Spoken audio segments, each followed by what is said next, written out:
This is Rodeo Rising, a ritual, a rite of passage with no shortcuts. They are young, but don't mistake age for softness. You got to be tough. You got to be dedicated. You know, stick-to-itiveness, I used to call it, is being able to keep going every day. And what's different about rodeo kids is most of them don't have a coach. Most of them are doing this on their own, so they have to be self-motivated.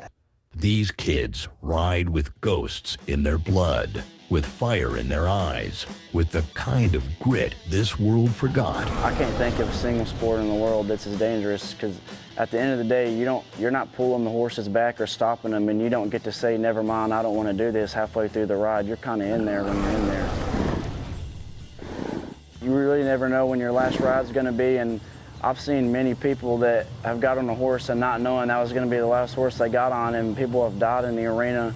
And I make sure before every horse I get on, I pray and just kind of let God's will be done and over mine. They don't just compete, they carry a legacy. When you nod your head on a bucking horse or a bull or anything, you've got to be willing to give it everything you got. You can't go at it halfway. You've got to go at it 110%. There's no halfway in rodeo. You've got to go at it.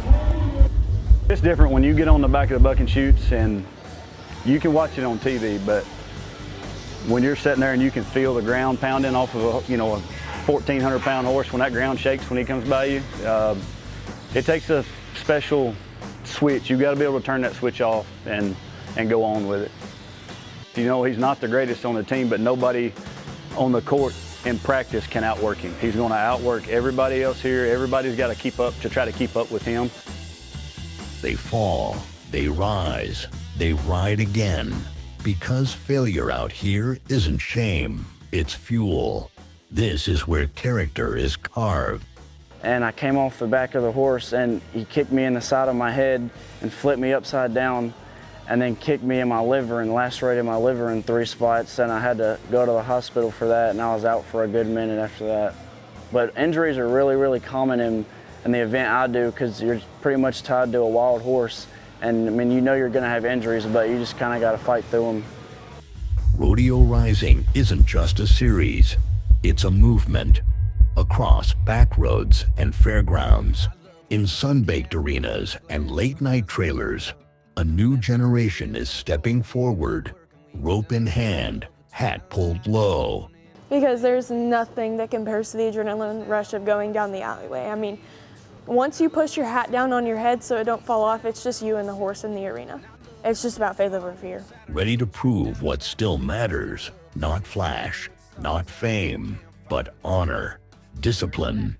So that's hard. And the mental side, I mean, like I said, we lose more than we win. And so you have to know how to take those losses, always be positive, because I mean, we get to do this, and nobody's making us do it, so why would we have a negative attitude about it when we get to do everything that we do? And so what I value about it is just the work ethic that it brings to the kids. When our kids were in kindergarten and they started talking about the chores that they had, a lot of kids had chores to take the trash out. They went around the room and they got to my son, and he's like, we have lots of chores.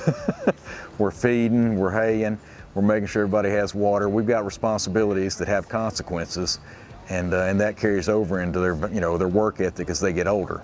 I love it. So if we weren't out here competing, we would be doing it in the pasture somewhere. And I think that's the pretty part about it, because we're not like other sports doing it for the performances. And yeah, we have big performances now, but it's still about tradition and legacy and family. And I think that's a very important aspect of it.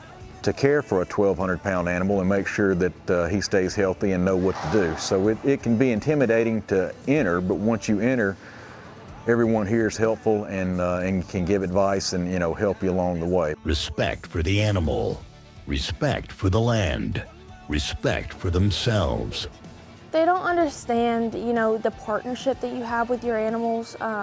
You wake up every morning and you feed them and you take care of them.